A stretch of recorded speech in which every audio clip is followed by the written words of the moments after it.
Hello students, welcome back to my YouTube channel Mathematicians. और आज हम एक्सरसाइज 11.2 के क्वेश्चन नंबर 2 से स्टार्ट कर रहे हैं। In a television game show the prize money of rupees 1 lakh is to be divided equally amongst the winners. ठीक है, 1 लाख रुपए की प्राइज मनी है जो कि विनर्स के बीच में हमें इक्वली डिस्ट्रीब्यूट करनी है।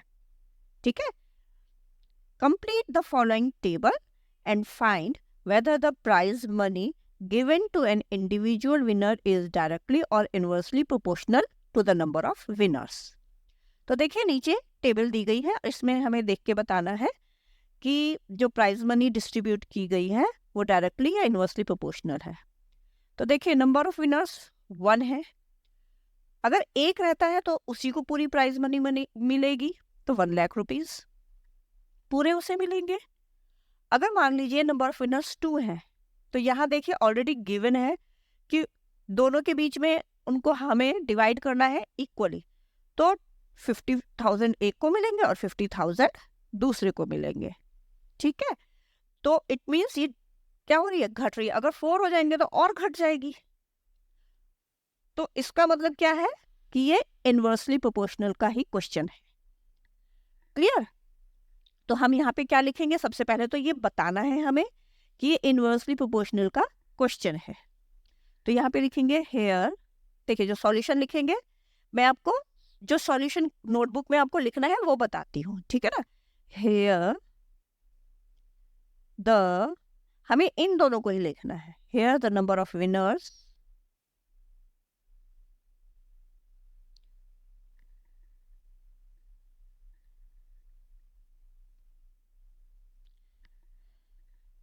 and the prize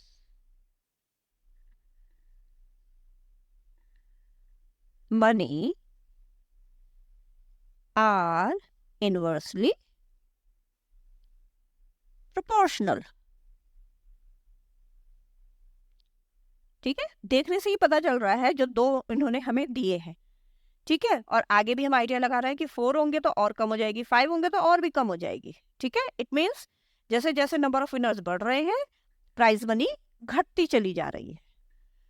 clear? तो आगे हम रीजन लिख देते हैं, because winners are increasing and the prize money is decreasing।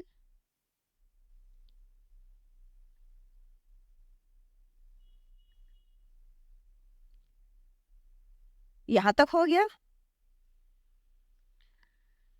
Clear?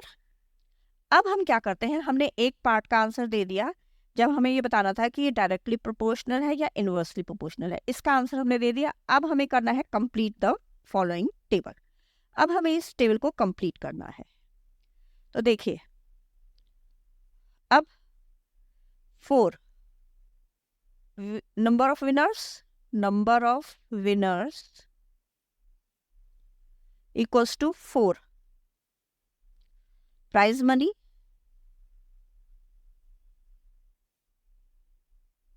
Equals to 1 lakh. ये है, अब 1 लाख को डिवाइड करना है, तो 1 लाख बाय 4 ऐसे ही डिस्ट्रीब्यूट होगी, इक्वली डिस्ट्रीब्यूट करनी है ना। तो 4 1 जा 4, 4 2 जा 8, 4 5 जा 20 और 3 zeros equals to 25,000। It means अगर 4 विनर्स होंगे तो 25,000 जो है वो सबके बीच में इक्वली डिस्ट्रीब्यूट होगी। क्लियर? अब है 5 नंबर ऑफ विनर्स,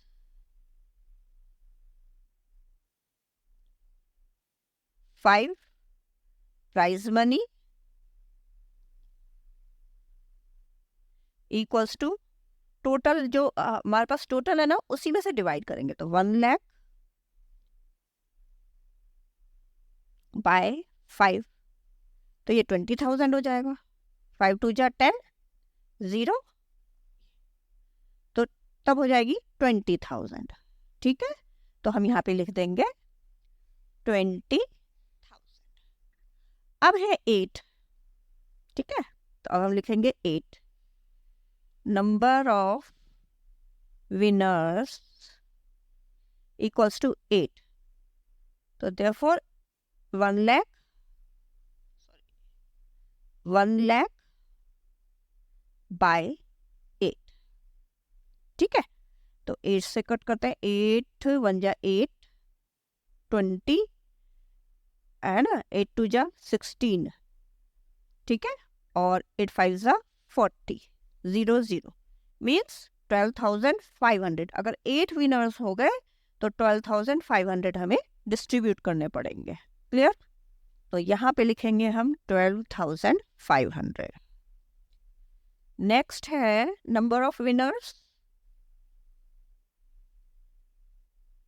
10 है, तो 1 लाख डिवाइडेड बाय 10, तो कितना आ गया 10,000।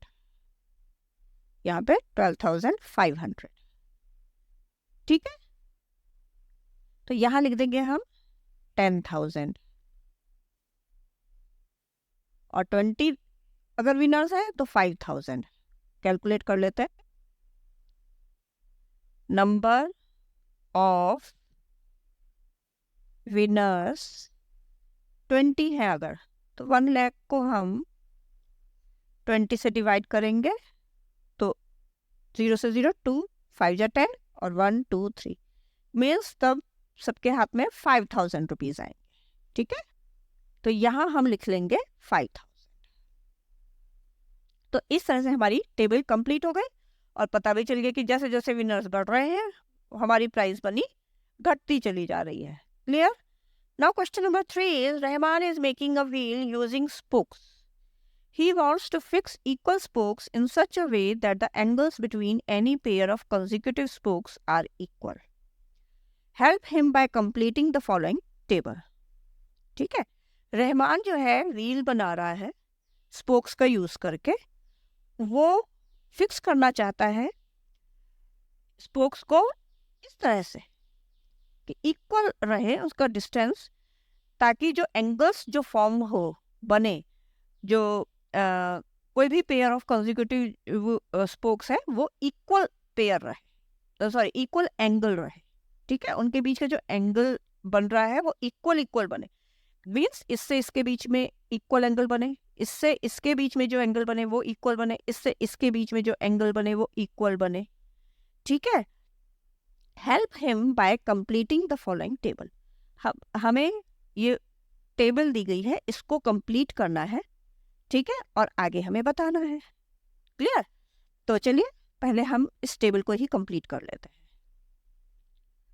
अब देखिए 4 स्पोक्स थे तो 90 डिग्री का एंगल बन रहा था, अभी आपने फिगर में देखा। 6 स्पोक्स थे तो 60 डिग्री का एंगल बन रहा है। तो हमारे जैसे जैसे नंबर ऑफ स्पोक्स बढ़ रहे हैं, एंगल्स जो भी आएगा हमारे स्पोक्स के बीच में वो कम होता जा रहा है।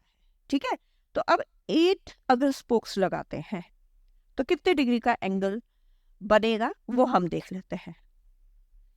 तो सबसे पहले बच्चों वही लाइन लिखेंगे कि हमें बताना है कि ये इनवर्सली प्रोपोर्शनल का क्वेश्चन है। Here the number of spokes are increasing, वो तो हमें दिखाई रखा है इसलिए हम लिख सकते हैं, and the angle between the consecutive pair of spoke, consecutive pair of spokes is decreasing. Hence, it is an inverse proportion. अब देखिए बच्चों, हमें ये सॉल्व करना है। हमें यहाँ पे टोटल कुछ नहीं दिया गया है ना? कैसे हम निकालेंगे? सीधे दिया गया है, पर किससे हम डिवाइड करेंगे, कैसे हम सॉल्व करेंगे वो हम देख लेते हैं। व्हील है, व्हील एक सर्कल है। और सर्कल का जो एंगल होता है वो कितने डिग्री का होता है? 360 डिग्री। ठीक है, तो चलिए करते हैं। अब देखिए यहाँ पे लिख देते हैं हम, ठीक है, angle of the circle is equal to 360 degree. ठीक है, नंबर ऑफ स्पोक 8 है अगर, है ना, एंगल 360 डिग्री है, तो 360 डिग्री बाय 8, 8 वन जा 8 से डायरेक्ट कर देते हैं, 8 4 जा 32, 40, अब 4 बचे 40, 8 5 जा 40, तो हमारा ईच एंगल कितने डिग्री का बन रहा है? 45 डिग्री का। तो यहां हम लिखेंगे 45 डिग्री। अब है 10, number of spokes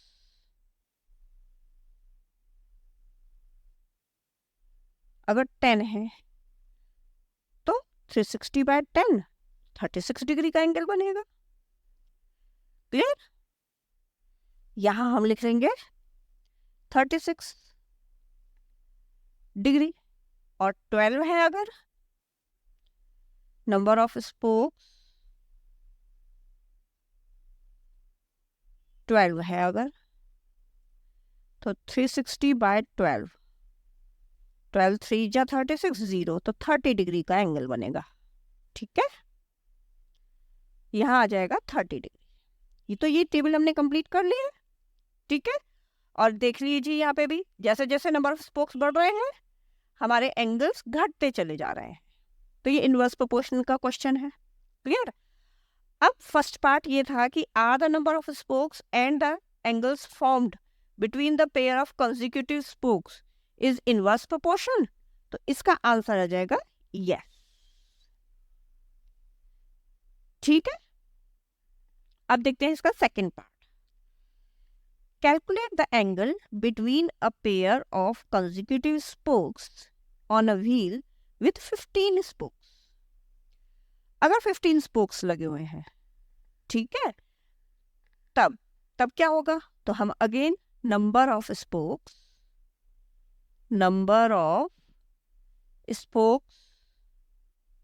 equals to 15। Clear? और एंगल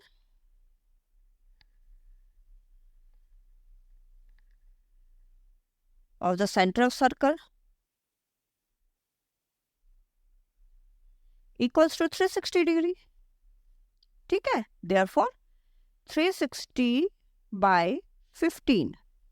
ठीक है, 15 1 जा 15, 15 2 जा 30, 60 है, 15 4 जा 60, 24 डिग्री का एंगल बनेगा।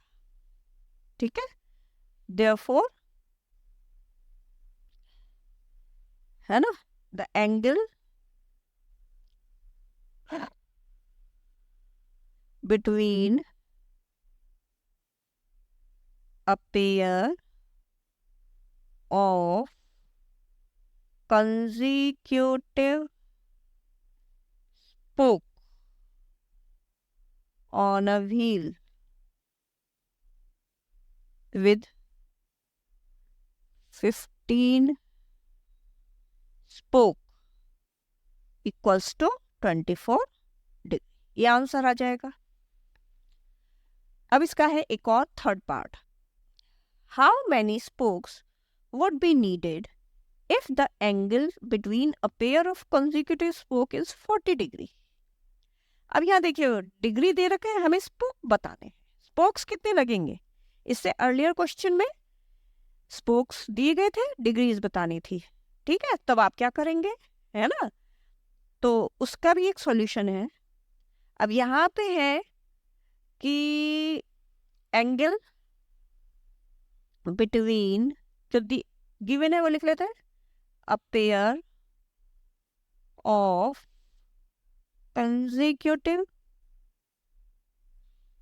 spoke equals to 40 degree. ठीक है, हमें निकालना है, फाइंड करना है नंबर ऑफ स्पोक्स। ठीक है, तो अगेन वही करेंगे 360 बाय 40। ठीक है, 0 से 0 कैंसिल, 4 1 जा 4, 4 9 जा 36। It means 9 spokes.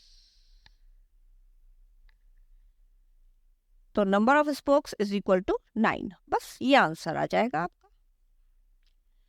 तो देखा आपने, कुछ भी करना हो, जो टोटल है आपका, ठीक है ना, वही यूज होगा इसमें। क्लियर? तो आप ये मत सोचिए कि वहां पे 360 यूज करेंगे तो यहाँ पे नहीं कर सकते, यहाँ भी करेंगे, क्योंकि जो सर्कल है उसके जो एंगल बन रहा है वो तो 360 डिग्री का ही होगा, तो हमें टोटल भी तो चाहिए ही ना।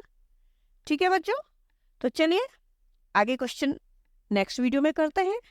तब तक आप इन क्वेश्चंस की प्रैक्टिस कर लीजिए। अब इनकी हेल्प से भी आप इनवर्स प्रोपोर्शन को अच्छे से पहचान जाएंगे। क्लियर? तो आप इनकी अच्छे से प्रैक्टिस करिए ताकि आपको कोई डाउट ना रहे। क्लियर? तो चलिए मिलते हैं नेक्स्ट वीडियो में। Till then take care and good bye.